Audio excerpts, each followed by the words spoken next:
जिसमें महादेव की स्तुति की है, महादेव की उपासना की है। नकाराय मकाराय शकाराय वकाराय यकाराय स्तुति की है। हर रूप में आपकी स्तुति प्रभु, हर शब्द में आपकी स्तुति, हर भाव में आपकी स्तुति। शिव सामान्य होते तो राम आज रामेश्वरम की स्थापना नहीं करते। शिव सामान्य होते तो राम अपने इष्ट के रूप में उनको नहीं स्मरण करते। आज राम जी अपना आराध्य मानकर शिव उपासना कर रहे हैं, रामेश्वरम की स्थापना करके। इसलिए जो इस धरती पर सबसे ऊंचाई कुछ हो सकती है वो है परम शिव, और हम उतना ही नीचे लेकर आ गए शिव जी को। तो थोड़ा सा चिंतन जरूर करना। भांग धतूरे और गांजे तक शिव को मत रखो। विषपान करके नीलकंठ कहलाते हैं वो महादेव, अनेकों दुष्टों का दमन करने वाले, कामदेव का दहन करने वाले, सदैव समादिष्ट रहने वाले, ध्यान की पराकाष्ठाओं के पार जाने वाले और सबके कल्याण करने वाले। यह कल्याणम करोति सह शंकरः, जो कल्याण करने वाले वो शिव है। इसलिए आज प्रभु श्री राम जी ने स्तुति की है, हे शिव आपकी आराधना करता हूं, नमामि शमीशान निर्माण रूपम। आपसे सब निर्माण होता है, आपसे ही सब प्रलय होता है, आप ही सब कालों में व्याप्त हो, आप ही को महाकाल कहते हैं। इसलिए आज ऐसी शक्ति से युद्ध करने जा रहा हूं जो मायावी शक्ति है। रावण कोई सामान्य नहीं था, बहुत बल को लिए हुए लंका जैसे दुर्ग में बैठा था, जहां पर कोई पक्षी भी उसकी आज्ञा के बिना नहीं जा सकता। हनुमान कैसे गए? राम जी के बल को पा करके। और हनुमान इतने छोटे बन गए कि लंका में प्रवेश कर सकते थे। जब विराट बनना था तो हनुमान विराट बने, और जब लघु बनना था तो हनुमान लघु बने। यह हनुमान जी का व्यक्तित्व है, और इस व्यक्तित्व से सीखना यह है कि हम बहुत से कार्य विराट बनकर कर सकते हैं, तो बहुत से कार्य करने के लिए हमें लघु होना पड़ता है, छोटा होना पड़ता है। हमेशा बड़प्पन से ही काम नहीं चलता, लघुता से प्रभुता मिले। अगर हमारे जीवन में लघुता है तो राम जी की प्रभुता मिल जाएगी, कार्य संभव हो जाएगा। कई काम बहुत छोटे बनकर कराए जाते हैं, अब बहुत बड़े सही, लेकिन कई बार झुक जाते हैं। ये चीज किसी से सीखो न सीखो, नेताओं से सीख लो। अब वोट मांगने जब जाते हैं बहुत बहुत ऐसे झुककर, कोई नेताजी है? हाँ, अब एक दूसरे की तरफ मत देखो, तुम सब नेता ही हो। कोई कम है? अब वोट मांगते कितने विनम्रता से। वहां कोई ऐसा कहता है कि तुम पर मैंने बहुत उपकार किया था, वोट देना पड़ेगा, ऐसा नहीं। कितने भी काम कर दिए हो, लेकिन फिर भी विनम्र होकर क्या कहते हैं? वोट दीजिएगा। तो झुककर काम हो गए ना, वहां अकड़ से काम बनेगा क्या? हनुमान जी ने विराट रूप धारण किया तब जब जामवंत जी ने जगाया और समुद्र पार करना था। पार करने के लिए विराटता चाहिए, लेकिन अब यहाँ प्रवेश करने के लिए लघुता चाहिए। राम जी का काम करने के लिए कभी छोटा भी बनना पड़ेगा तुम्हें, कभी बड़ा भी बनना पड़ेगा। यह सीख मिलती है। उद्देश्य क्या होना चाहिए? राम का कार्य पूरा करना है। मुझे छोटा भी बनना पड़े, मुझे झुकना भी पड़े, मुझे बहुत छोटे आकार में चलना पड़े, तो भी मैं चलने को तैयार हूं, पर राम का कार्य नहीं रुकना चाहिए। ये सीख लेने। अब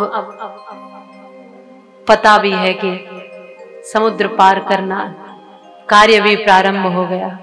समुद्र पर पुल बनाने का, ननलील इत्यादि सब अपने अपने तरीके से इस तरह की शिलाओं को ला करके आज राम नाम लिख करके समुद्र को पाट दे रहे हैं।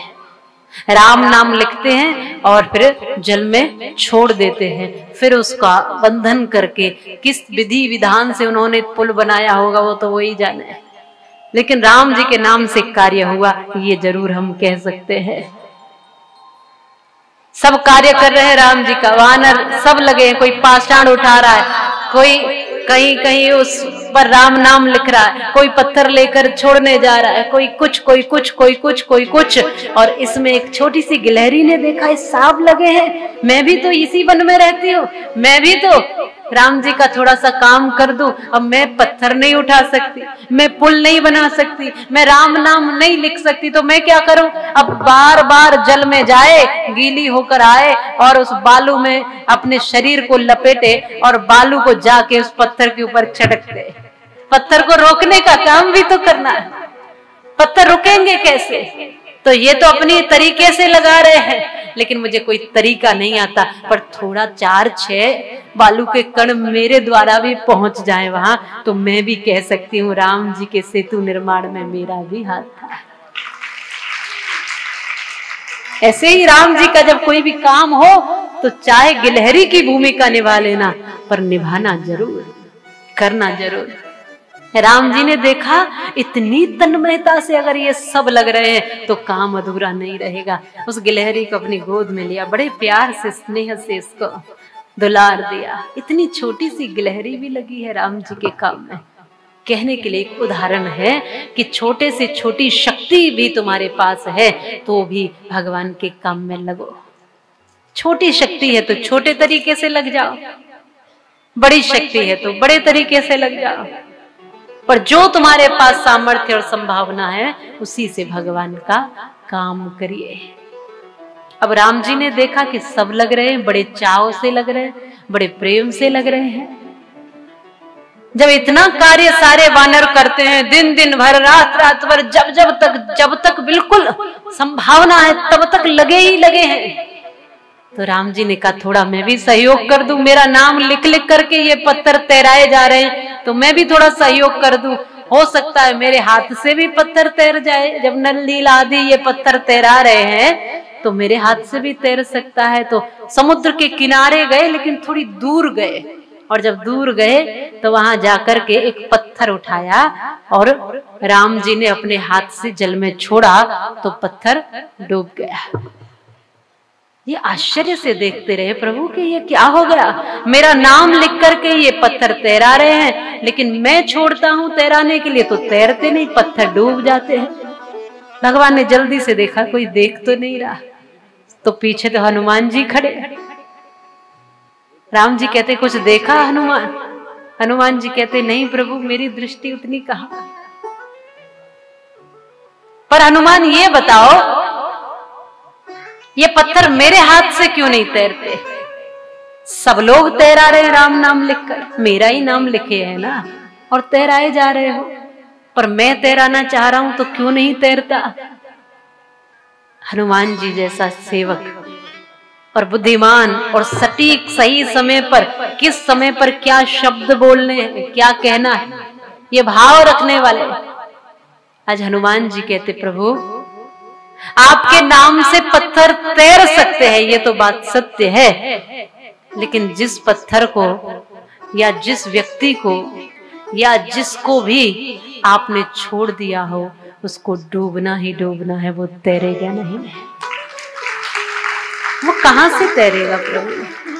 आपके नाम से माना कि सब तैर सकते, आपके नाम से सब तैर सकते हैं, पाषाण क्या, मनुष्य क्या, जीव जंतु क्या, लेकिन आपने ही जिसे अपने हाथ से छोड़ दिया हो, आपसे छूट कर, आपसे विमुख होकर कहां तैरेगा? वो तो डूबेगा ही डूबेगा, उसका कल्याण संभव नहीं। राम जी मुस्कुराए, तुम चतुर हो, कुशल हो, बुद्धिमान विवेकी हो। सबने राम जी की जय जयकार की। और राम नाम लिखकर जय जयकार करते हुए जय श्री राम करते हुए पुल बनाए जा रहे हैं और ये नारे लगे जा रहे हैं। अब कहीं ना कहीं गुप्तचर तो सब तरफ से थे भी, तो रावण के गुप्तचर भी लगे, उन्होंने सूचना सुनी और वहां तक सूचना पहुंची कि राम नाम लिख लिख कर सामान्य से वानर पत्थर तैरा रहे हैं समुद्र पर, और एक दिन समुद्र पर पुल बना करके यहां तक पहुंच भी जाएंगे। जिनके नाम से पाषाण तैर रहे वो कैसे होंगे जरा। तो पूरे सेना में एक खलबली मच गई और पूरी सेना कमजोर सी पड़ गई एकदम, कि राम जी की सेना में जो बल है इतना, तो राम जी में बल कितना होगा। हम नहीं युद्ध कर पाएंगे, हम जीत ही नहीं पाएंगे, हम कुछ भी कर लें तो भी विजेता नहीं कहला पाएंगे। हमारे बस की बात युद्ध करना। हमारे राजा में इतनी शक्ति कहां। उनके राजा देखो, उनके मुखिया देखो कि उनके नाम से भी पत्थर तैर रहे हैं और पुल बनाया जा रहा है समुद्र में। हमारे मुखिया में ऐसी सामर्थ्य कहां। ये बात रावण तक पहुंची तो रावण ने सावधान किया सबको कि क्यों, मेरे नाम से भी पत्थर तैर सकते हैं, क्या बात करते हो तुम लोग। मेरे शत्रु को इतना बलवान समझते और मुझे इतना कमजोर। रावण ने कहा मेरे नाम से भी पत्थर तैरेंगे, चलो सब मिलकर आओ समुद्र के किनारे, मैं तुम्हें दिखाता हूं। तो सबको लेकर आए, पूरी सेना आई कि बढ़िया हम भी तो देखे हमारे महाराज में कितनी ताकत।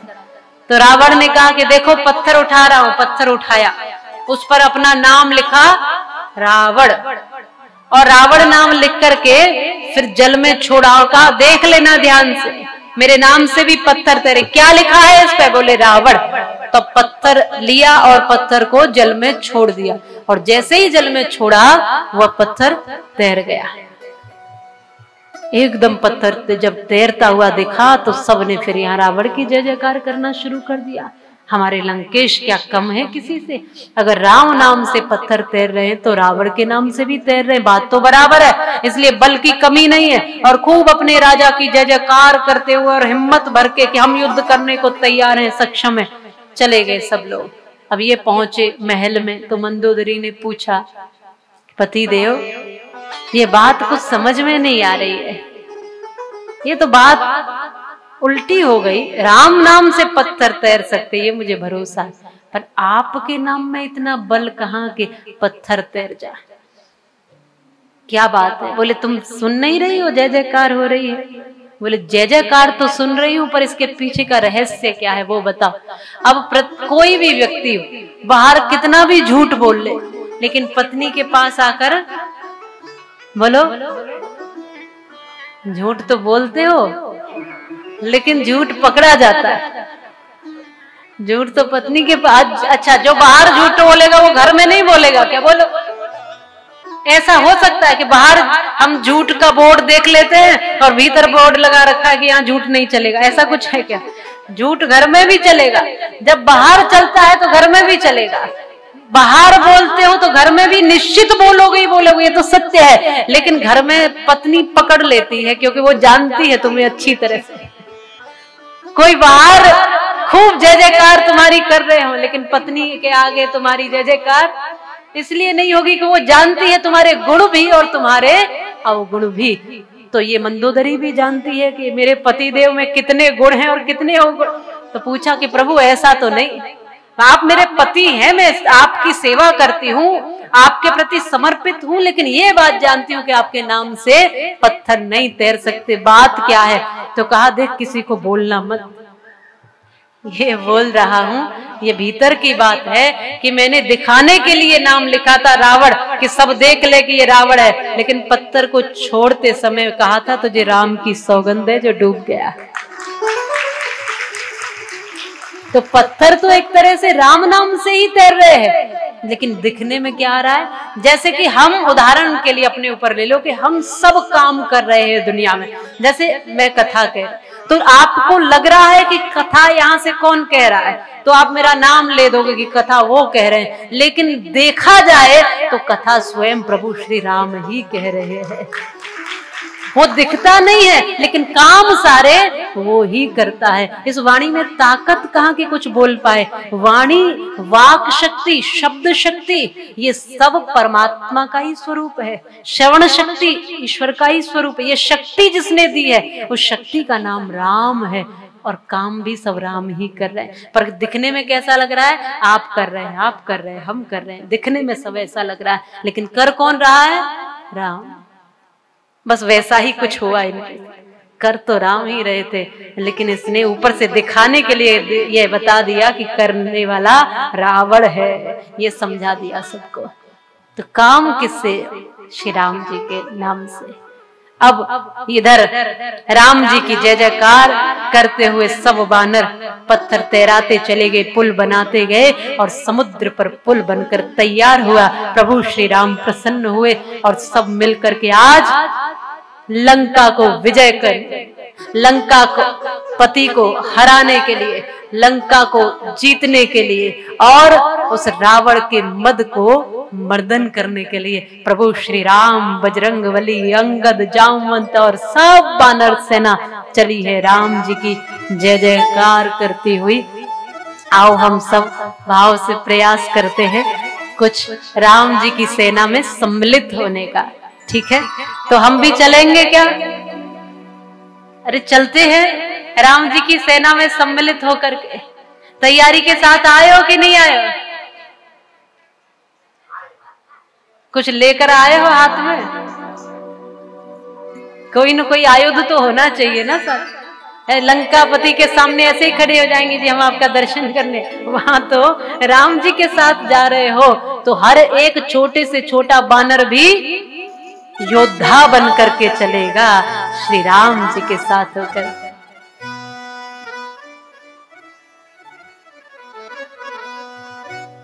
हर हर महादेव, हर हर महादेव, हर हर महादेव, हर हर महादेव। जय भवानी, जय भवानी, जय भवानी, जय भवानी।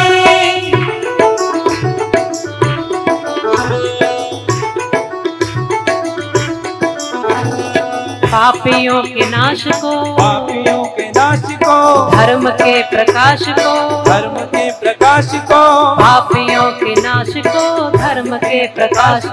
राम जी की सेना चली, राम जी की सेना चली, राम जी की सेना चली, राम जी की सेना चली। पाप अनाचार में, घोर अंधकार में, पाप अनाचार में, घोर अंधकार में नई एक ज्योति जली। श्री राम जी की सेना चली, राम जी की सेना चली, श्री राम जी की सेना चली। हर हर महादेव, हर हर महादेव, हर हर महादेव, हर हर महादेव।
तीनों लोक धन्य है, देवता प्रसन्न है, देवता प्रसन्न है, तीन लोक धन्य है, देवता प्रसन्न है।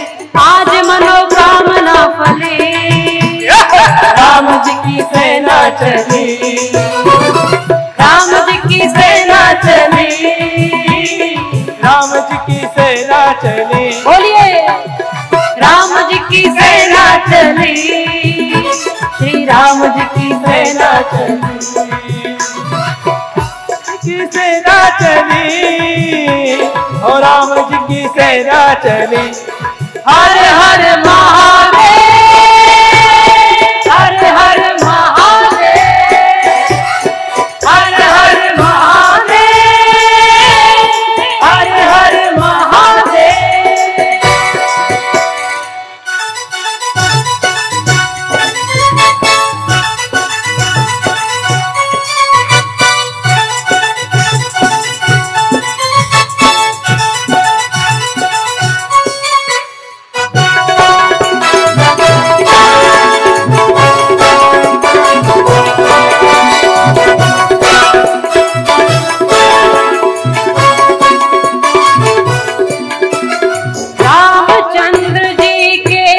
लक्ष्मण कर में लेकर बाण चले, कर में लेकर बाण चले, लिए विजय विश्वास हृदय में, संग वीर हनुमान चले, संग वीर हनुमान चले, सेना संग सुग्रीव नील नल, अंगद छाती तान चले, अंगद छाती तान चले, उसे बचाए कौन कि जिसका वध करने भगवान चले।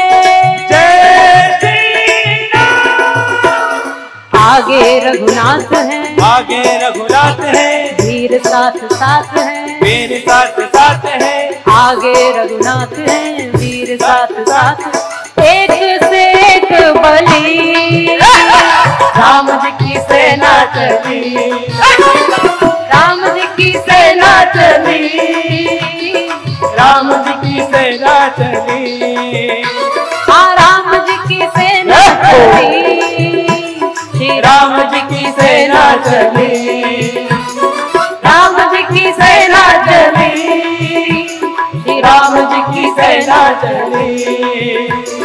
पापियों के नाश को, पापियों के नाश को, धर्म के प्रकाश को, धर्म के प्रकाश को, पापियों के नाश को, धर्म के प्रकाश को, राम जी की सेना चली, श्री राम जी की सेना चली, बोलिए राम जी की सेना चली, राम जी की सेना चली। पाप अनाचार में, अनाचार में, घोर अंधकार में, अंधकार में, पाप अनाचार में, घोर अंधकार में, एक नई ज्योति जली, श्री राम जी की सेना चली, नई ज्योति जली, राम जी की सेना चली, हाँ राम जी की सेना चली, राम जी की सेना चली, राम जी की सेना चली, राम जी की सेना चली। हर हर महादेव, हर हर महादेव, हर हर महादेव, हर हर महादेव, हर हर महादेव, हर हर महादेव, हर हर महादेव, हर हर महादेव, हर हर महादेव, हर हर महादेव।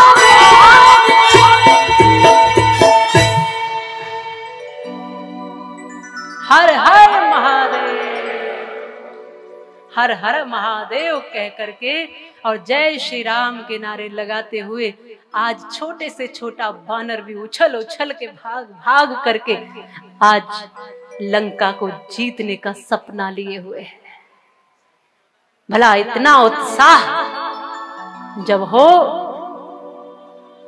और सीधी सी बात, एक बहुत सुंदर इस पूरे भजन की, इस पूरे भजन में मुझे एक लाइन सबसे अच्छी लगती, उसे बचाए कौन कि जिसका वध करने भगवान चले। उसे बचाने वाला है कौन? आज श्री राम ही स्वयं जिसका वध करने चल रहे हो, जा रहे हो, भला उसको बचाएगा कौन? कोई और मारे तो राम बचाने आ जाते, लेकिन जब राम ही मारने चले, अब बचाएगा कौन?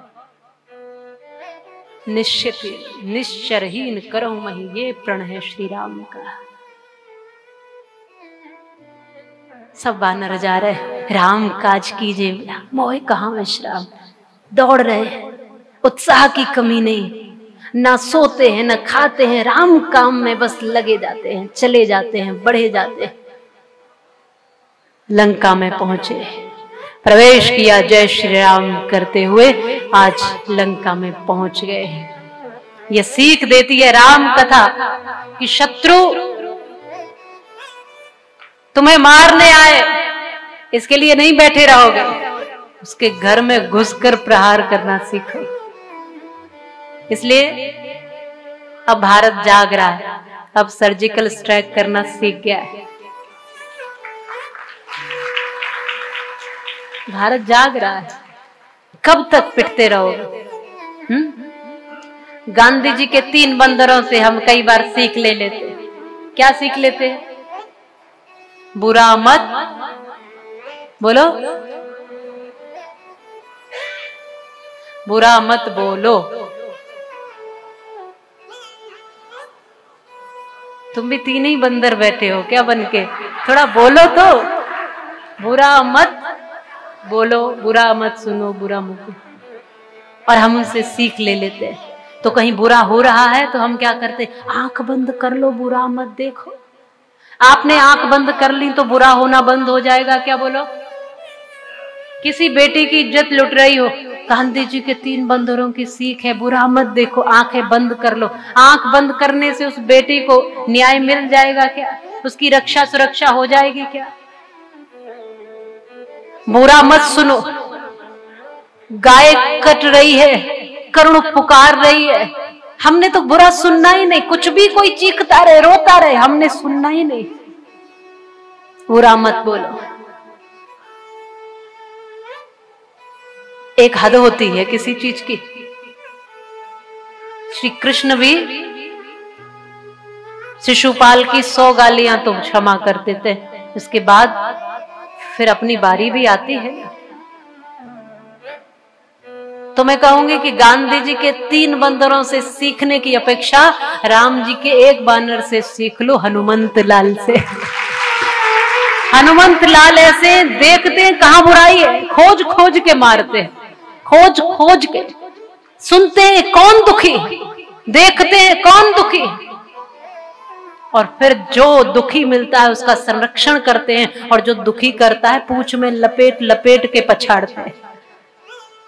इसलिए वो 3 बानरों से सीखने की जरूरत नहीं है, हमारे राम जी के 1 बानर ही काफी है हमें सिखाने के लिए कि कब क्या करना है। इसलिए मैं कई बार कथाओं में भक्ति और शक्ति को समन्वय लेकर चलती हूँ। आंख बंद कर लेने से कुछ नहीं होगा। सोमनाथ का मंदिर टूटा था, सारे कह रहे थे कि शिवजी है ना, बचाएंगे, तो शिवजी हैं, वो रखवाली करेंगे, वो रक्षा करेंगे। माला लिए खड़े थे, उस समय माला की जगह भाला ले लिया होता तो सोमनाथ का मंदिर नहीं टूटा होता, लेकिन माला लिया। अरे कब देखना ये है कि माला कब लेनी है और भाला कब लेना है, ये तो देखना। अब शिव जी से आराधना करें, शिव बचाएंगे, शिव मंदिर, शिव ही शिव जी ने मंदिर बनाया था क्या? मंदिर तुमने बनाया तो बचाएगा कौन? शिव जी ने हाथ दिए, बुद्धि दी, सामर्थ्य दी, सक्षमता दी, सब तो दिया, तुम क्या करोगे? शिव इसलिए बैठे रहे कि मैं देखूंगा कि तुम बचाओ। शिव ने कहा मेरा क्या बिगड़ता है, बिगड़ेगा तुम्हारा। हम माला लिए खड़े रहे। तो यहाँ देखना यह है कि पूजा के भी तरीके भिन्न भिन्न होते हैं। यहाँ अंगद भी जब राम जी का संदेश लेकर गए, हनुमान इत्यादि जब लंका को गए सीता की खोज में, यहाँ जब सब वानरों के द्वारा सचेत किया रावण को, ये भी राम जी की पूजा है कि नहीं है? ये भी एक तरीका है पूजा। राम जी ने लंका पहुंचकर भी सावधान करने का प्रयास किया कि अब भी समय है, राम युद्ध नहीं चाहते। यही बात भारत की है, यही सनातन की है। ना सनातन कभी किसी से लड़ता है, ना युद्ध के पक्ष में रहता है, और ना ही कभी कोई हिंदू युद्ध के पक्ष में रहता है। जीते हो किसी ने देश तो क्या, हमने तो दिलों को जीता है। हमारी परिपाटी वो है, जीते हो किसी ने देश तो क्या, हमने तो दिलों को जीता है। यहाँ राम अभी तक है नर में, नारी में अभी तक सीता है।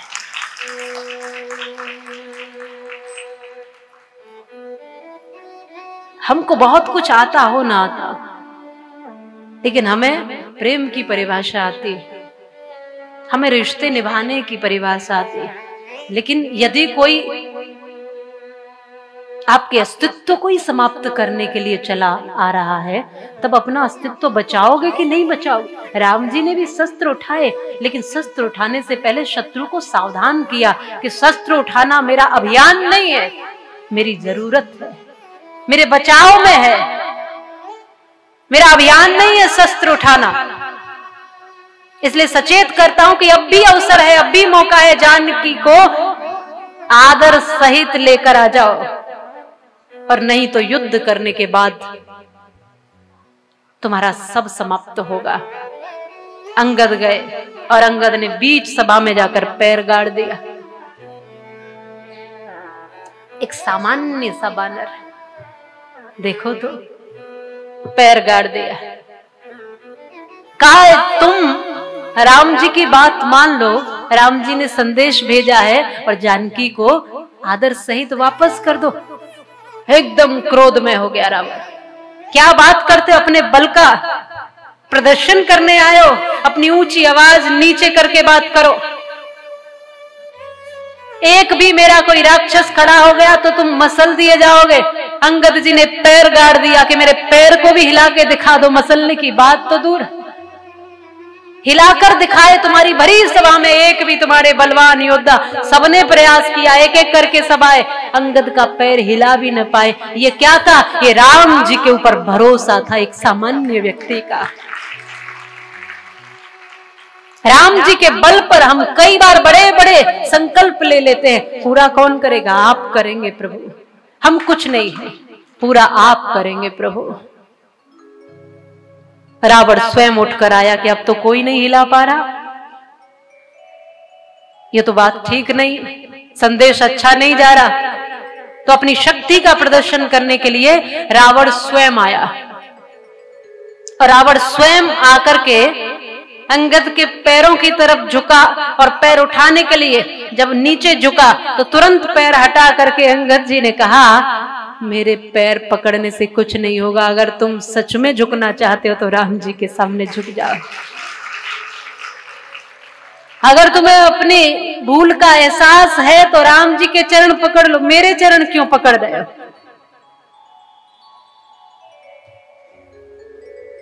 एकदम चोट लगी अहम को, अहंकार को, पीछे हो गया।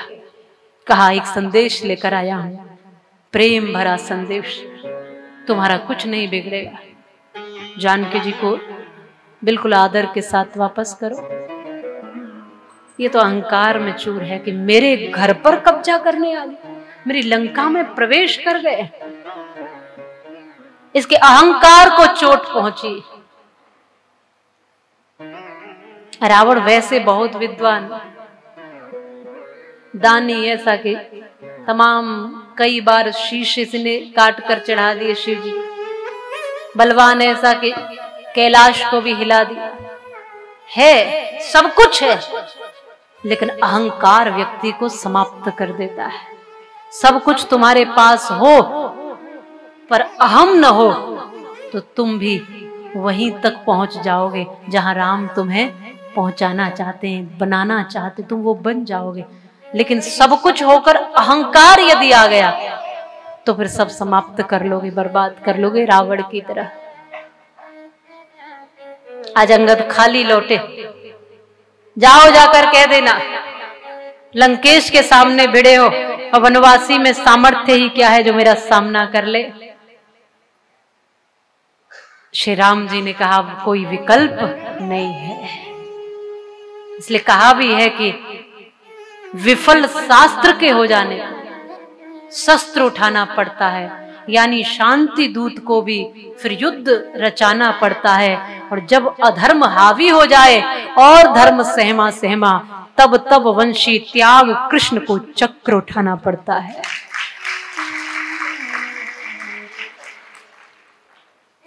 या तो शास्त्र की भाषा समझो या शस्त्र की। कुछ लोग शास्त्र से समझ जाते हैं, कुछ शस्त्र से, और दोनों ही समय समय पर आवश्यक। राम जी ने सब छोड़ दिया था अयोध्या में, लेकिन शस्त्र नहीं छोड़े थे। हमारी शोभा है शस्त्र, हमारे यहां पूजन होता है शस्त्रों का। आज प्रभु श्री राम युद्ध के लिए तत्पर हुए, उधर से रावण की सेना, इधर से श्री राम जी की वानर सेना। युद्ध हुआ। इस युद्ध में मेघनाथ युद्ध करने के लिए आया। समय एक ऐसा भी आया, लक्ष्मण जी को शक्ति का प्रहार हुआ, लक्ष्मण मूर्छित हुए। समय एक ऐसा भी आया कि स्वयं हनुमान जी को संजीवनी बूटी लानी पड़ी। प्राण फिर जागृत हुए। लक्ष्मण जी के विरह में राम शून्य हो गए। लक्ष्मण नहीं है तो मैं वापस नहीं जा सकता, लेकिन हनुमान जी जहां हो वहां कोई कार्य बिगड़ कैसे सकता है। सब सिद्धियों के दाता है हनुमंत लाल। हनुमान जी ने कहा प्रभु चिंता मत करो, आपका सेवक है। सुषेण वैद्य को उठा लाए। वैद्य ने कहा संजीवनी चाहिए, एक ही रास्ता है। संजीवनी लेने के लिए उड़ान भर दी। पहचान नहीं है संजीवनी बूटी है कौन। वैद्य मैं थोड़े ही हूं, वैद्य तो सुषेण थे, पर अब पता नहीं है, सब संजीवनी सी ही लग रही है। पूरे पहाड़ को उठाकर लेकर आ गए। सुषेण वैद्य ने वो बूटी दी। लक्ष्मण जागृत हुए। कुंभकर्ण को जगाया गया, समझाया रावण को। पहले तो गलती तुम्हारी है, अपराध तुमने किया है, जानकी जी को अब भी वापस कर दो, जगत जननी है वो माता है। लेकिन कहा कि तुम्हें अगर कायरता तुम्हारे हृदय में है तो तुम भी पलायन कर सकते हो। कैसे? जैसे विभीषण ने किया। विभीषण ने समझाया रावण को, लेकिन रावण की समझ में नहीं आई बात। अपशब्द कहा और सभा से दूर कर दिया। मेरी आंखों के सामने से दूर हो जाना। विभीषण ने प्रभु श्री राम जी की शरण दी थी, और राम जी ने शत्रु को भी हृदय से लगा लिया। शत्रु का भाई है, लेकिन राम जैसा नीतिज्ञ भी कोई नहीं। हृदय से लगाया और उसी क्षण तिलक कर दिया और लंकेश कहकर संबोधन किया, लंका के राजा तुम ही बनने वाले।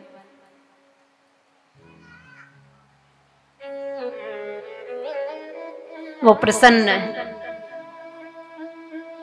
आज इसी बात को दोहरा कर रावण कहता है कुंभकर्ण से कि अगर तुम्हें भी ऐसा कुछ लगता है तो जाओ, मेरे शत्रु के पास चले जाओ, मेरे साथ रहने की आवश्यकता नहीं। जब विपरीत कहते हैं ना, विनाश काले विपरीत बुद्धि हो रखी। यहां सबने समझाया, कुंभकर्ण ने रावण को समझाया और मंदोदरी ने तो बार बार समझाया, कई बार समझाया है, पर अहंकार में रावण को कुछ भी सूझता नहीं है।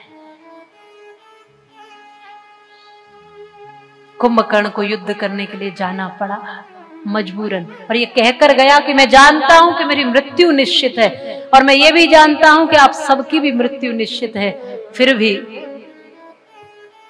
मैं तुम्हें छोड़कर नहीं जाऊंगा। युद्ध किया और आप जानते हो कि कुंभकर्ण भी मारा गया। मेघनाथ भी चला, मेघनाथ ने भी युद्ध किया, पर उसके सामने भी यही बात आई, लखनलाल ने उसको भी समाप्त किया। अपने भाई को समाप्त हुआ देख, पुत्र को समाप्त हुआ देख, अक्षय कुमार इत्यादि तो हनुमान जी पहले ही मार के आ गए। अपने ही संतानों को अपनी आंखों के सामने मरता हुआ देखकर रावण भयभीत तो हुआ, डरा भी, लेकिन अहम ऐसा है, अहंकार ऐसा है कि झुकने नहीं देता। अब बचा क्या है? मंदोदरी फिर समझाती है, अब बचा ही क्या? अरे आप अब भी जाकर के राम जी से क्षमा प्रार्थना कर लो, वो अब भी मान लेंगे। लेकिन अब इसलिए नहीं झुकता, पुत्र खो दिया, भाई खो दिया, इतना विनाश हो गया लंका का, इतना अपयश हो गया, अब जी भी गया तो क्या करोगे? इतना स्वाभिमान तो है ही।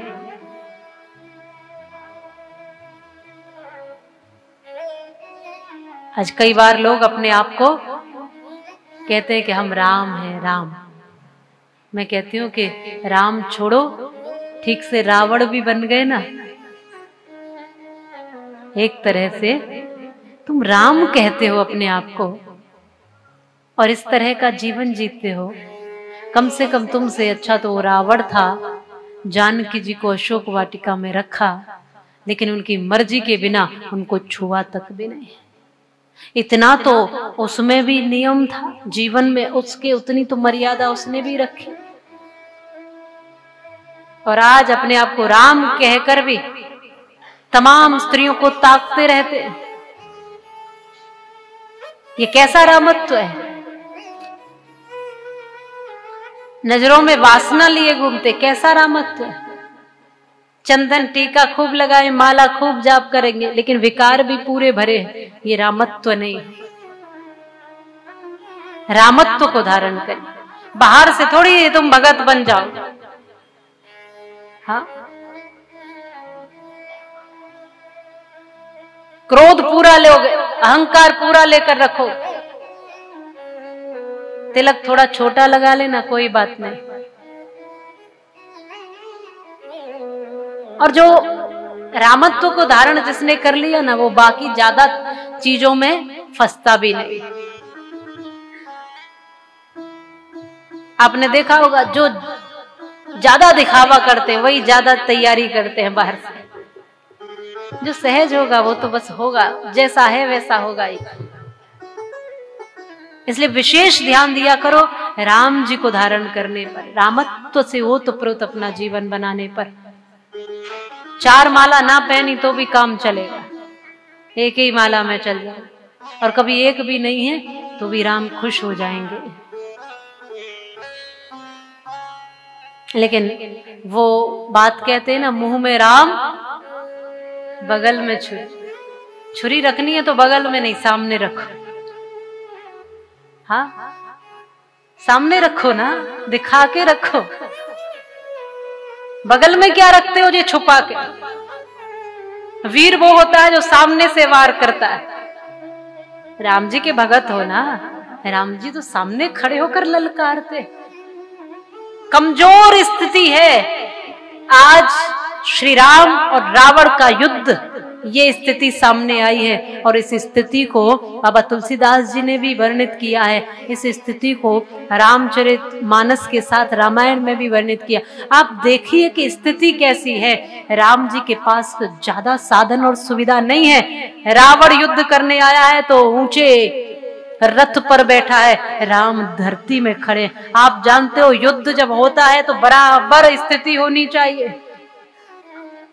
सामने से युद्ध होते थे, पहले के युद्ध भी देखे तो युद्ध का एक समय होता था और उसके बाद फिर कोई कहीं भी विचरण करता है, किसी को किसी से खतरा नहीं होता था। और आज की शत्रुता कैसी है, रात में सोते हुए को मार दे, छुपकर वार करने की, दोस्ती का हाथ बढ़ा के फिर दुश्मनी निकालने की, ये बहादुरीपन है क्या? अगर शत्रुता भी सीखनी है तो राम जी से सीखो कि राम शत्रु भी हैं तो कैसे हैं, कि सामने से वार करते हैं। आज राम नीचे खड़े, वो ऊंचे रथ पर बैठा। देवता चिंतित हो गए। सारे देवताओं ने कहा कि ये अवस्था ठीक नहीं है, क्योंकि ये युद्ध जो था वो सामान्य युद्ध नहीं था। रावण का जो साम्राज्य था वो केवल लंका में नहीं था, पूरे भारत में फैला हुआ था, सब तरफ। इस रावण ने देवताओं को भी दुखी कर रखा था, ऋषि मुनियों को भी दुखी कर रखा था, बाकी सारे राजाओं को भी दुखी कर रखा था, पर सामने कोई आकर इसकी आवाज नहीं उठा सकता था। ये बलवान था। लेकिन राम जब आगे आए तो वानर इत्यादि सब वनवासी तो आगे आ गए, लेकिन जो देवता आदि थे वो सामने आकर शत्रुता नहीं ले रहे, वो पीछे से कुछ न कुछ सहयोग कर रहे हैं।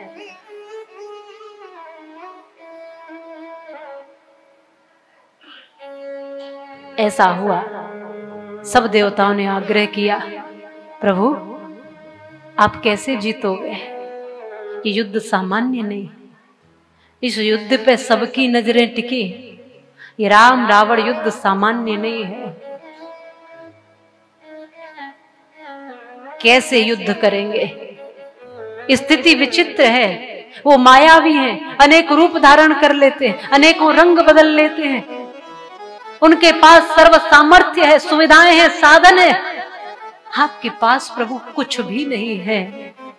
जैसे उनके पास शस्त्र हैं आपके पास नहीं है, जैसे उनके पास साधन है आपके पास नहीं है, कैसे युद्ध करेंगे?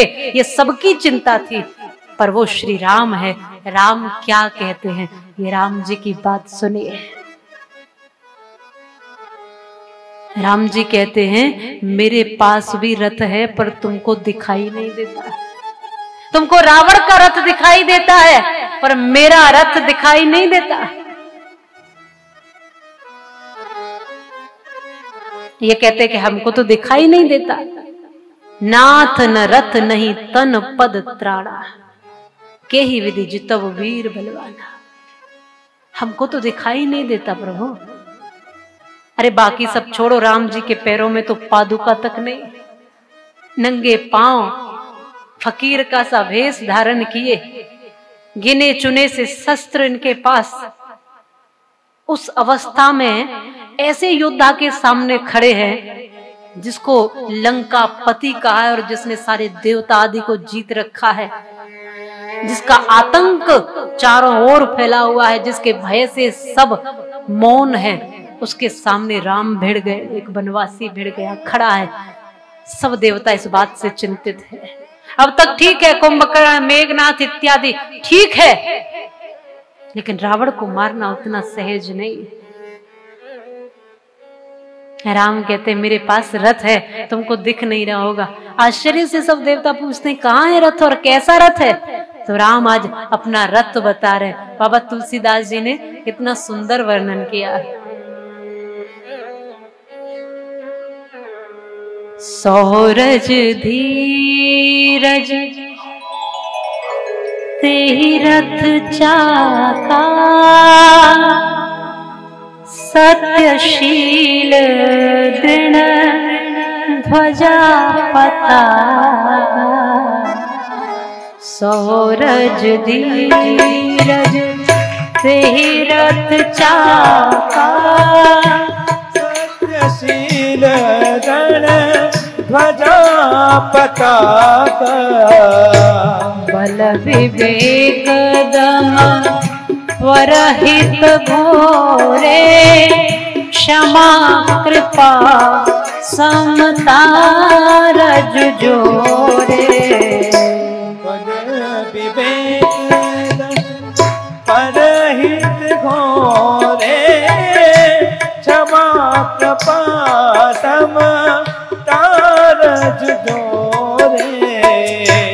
ईश भजन सारथी सुजाना, विरति चर्म संतोष कृपाना। ईश भजन सारथी सुजाना, विरति चर्म संतोष कृपाना। दान परसो शक्ति प्रचंडा वर विज्ञान कठिन को दंडा। वर विज्ञान कठिन को दंडा। मन अचल मन द्रोण समाना समझ नियम सिली मुकनाना। अमन चल मन द्रोण समाना समझ नियम सिली मुकनाना। अवच भेद विप्र गुरु पूजा एहि सम विजय उपाय न दूजा। कवच भेद विप्र गुरु पूजा वही सम विजय उपाय न दूजा। श्री राम जय राम जय जय राम। श्री राम जय राम जय जय राम। श्री राम जय राम जय जय राम। श्री राम जय राम जय जय राम।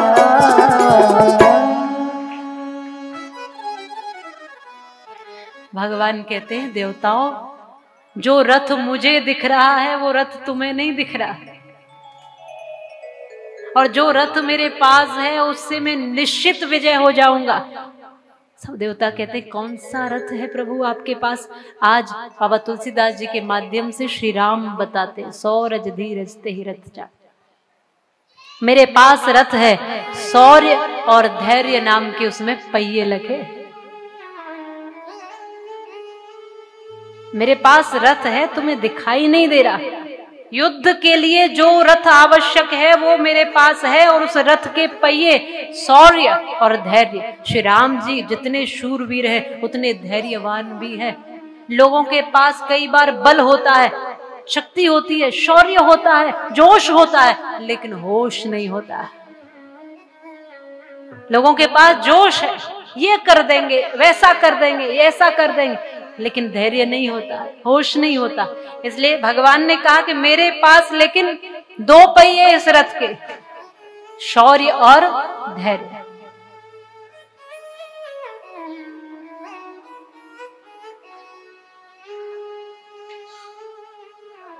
महाराज जी को वंदन।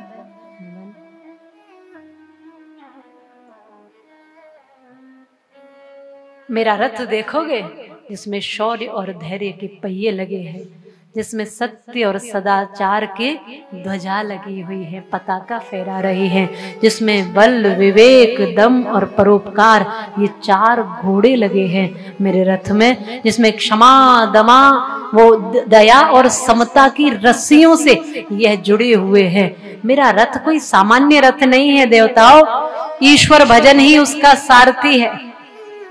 ईश्वर की भक्ति और भजन सारथी है इस रथ का। वैराग्य और संतोष ही ढाल और तलवार है। दान और बुद्धि ये फरसा और प्रचंड शक्ति है। श्रेष्ठ विज्ञान ही कठिन धनुष है, और निर्मल स्थिर मन ही इस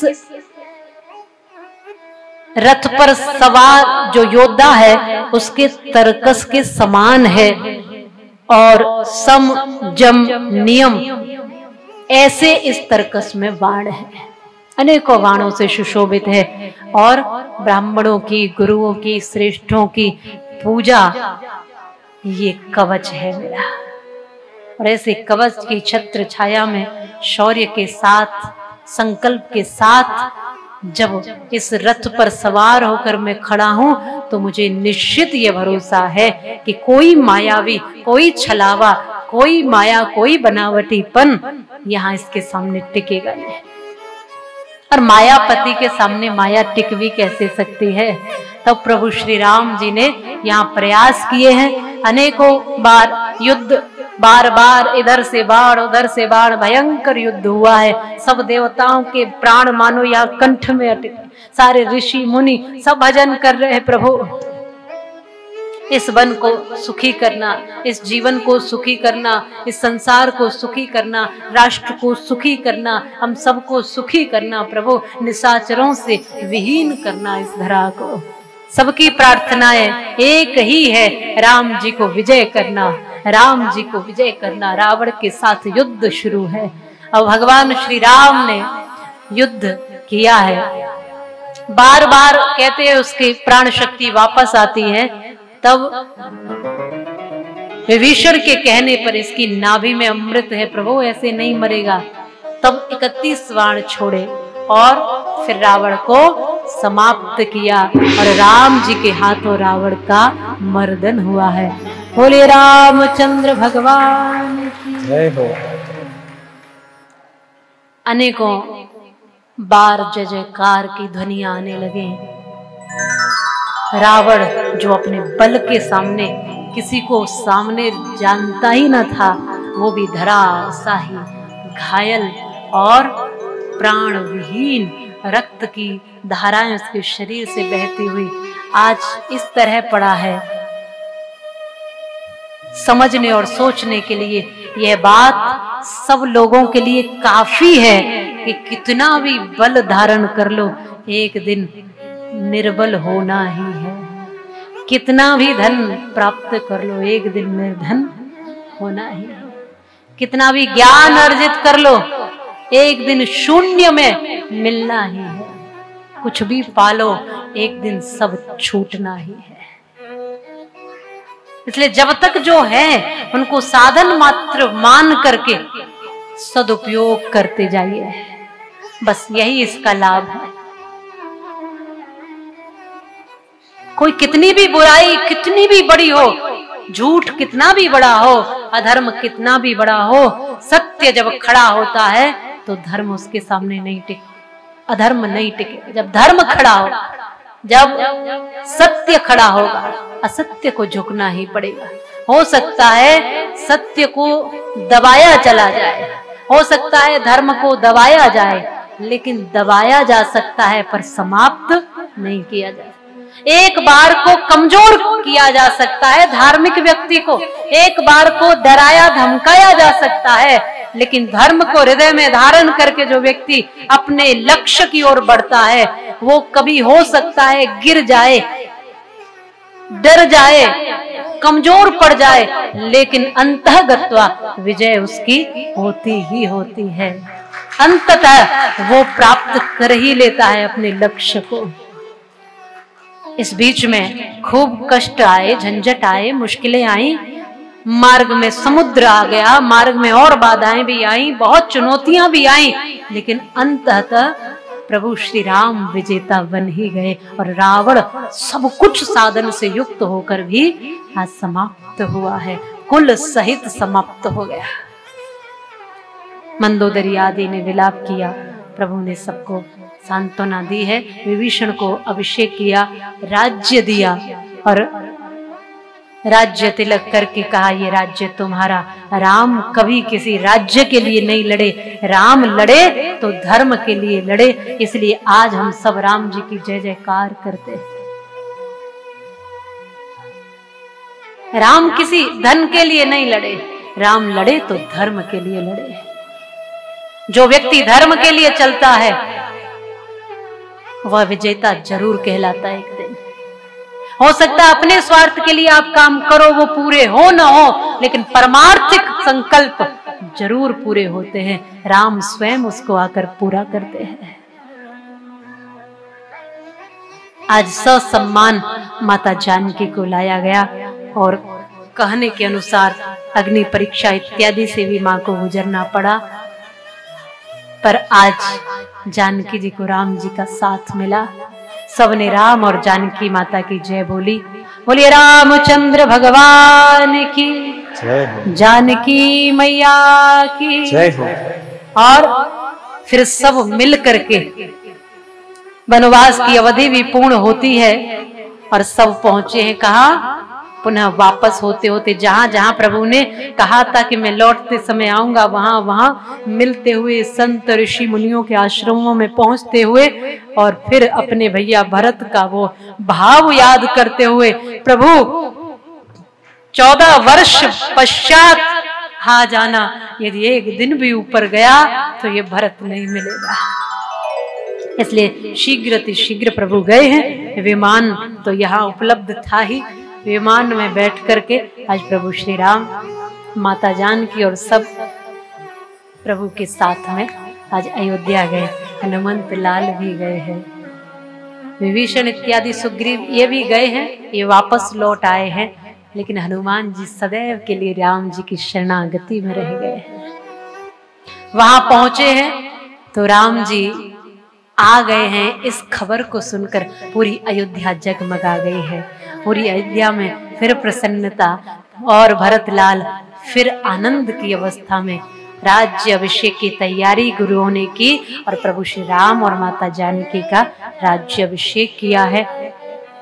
बोलिए राजा रामचंद्र भगवान की जय हो, जानकी मैया की जय हो।